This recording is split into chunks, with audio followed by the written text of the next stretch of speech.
ఎడారిలో సెలయేర్లు. మార్చ్ 19వ తేదీ. మీలో ప్రతివాడును తన సొంత కార్యములను మాత్రమే గాక ఇతరుల కార్యములను కూడా చూడవలెను.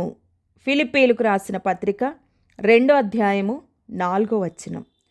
పూర్వం ఒక వృద్ధుడు ఉండేవాడు.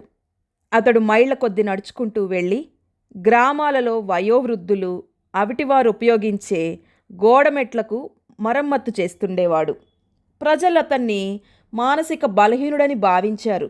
కానీ ఆ మహాదినాన అతని ఎదుట నెపోలియన్ కూడా నిలవలేడు.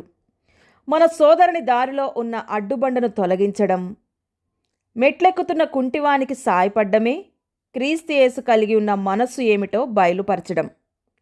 క్రీస్తునందు యోగ్యుడైన అపెల్లకు వందనములు. రోమీలకు రాసిన పత్రిక 16వ అధ్యాయము 10వ వచనం. ఇంతకంటే ఎక్కువ వివరాలు అపెల్లె గురించి తెలియవు. ఇది చాలు. తన పరిచర్య ఎవరికీ కనిపించనిది, అప్రసిద్ధమైనది, కనబడనిది, అయితే యోగ్యమైనదని తెలుసుకోవడానికి. ఏదైనా ఒక గొప్ప పని చేసినప్పుడు ఆ విషయంలో నీకు గుర్తింపు రావాలని, ప్రజాదరణ కలగాలని నీవు బెంగపెట్టుకుంటావు. బహుశా నీ చుట్టూ ఎంతో తక్కువ ప్రాధాన్యత గల పనులు చేయాల్సి ఉందేమో. ఎందుకంటే పేరు ప్రఖ్యాతలపై పెద్దగా ఆశలేని వారితో కలిసినప్పుడు చిన్న పనులు కూడా చేయగలం. ఏవో కొన్ని ప్రసిద్ధిగాంచిన పనుల కంటే అనేకమైన చిన్న ప్రాముఖ్యత లేని బాధ్యతలే గొప్పవిగా ఎంచబడతాయి.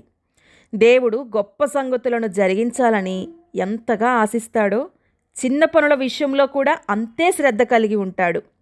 నువ్వు ఒక అపెల్లె వలె ఉండి యోగ్యుడవని పేరు సంపాదించు. దారి ప్రక్కన ఓ చిన్న స్థలంలో ఎవరికీ తెలియని చోట నీవున్నావు. లోకంలో ఎవ్వరూ నిన్ను పెద్దగా గుర్తించరు.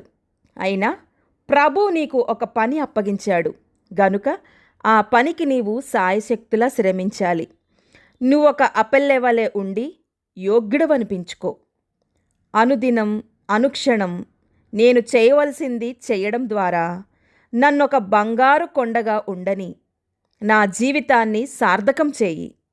నన్ను శ్రమించని, ఎలాంటి ఫిర్యాదు చేయకుండా, ఏ చిన్న పనిని ఉపేక్షించకుండా, మనం ఈ పాతకాలపు సూక్తులను పట్టించుకోకుండా పనిచేస్తుంటే వాస్తవంగా మనం ఎంత సాధించగలమో చూస్తే ఆశ్చర్యం కలుగుతుంది. క్షణం వెంబడి క్షణం, ఒక్కొక్క అడుగు, ఒకటి తర్వాత ఒకటి, ఏ రోజుకా రోజు కొద్ది కొద్దిగా. దేవుడి మాటలను దీవించునుగాక. ఆమెన్.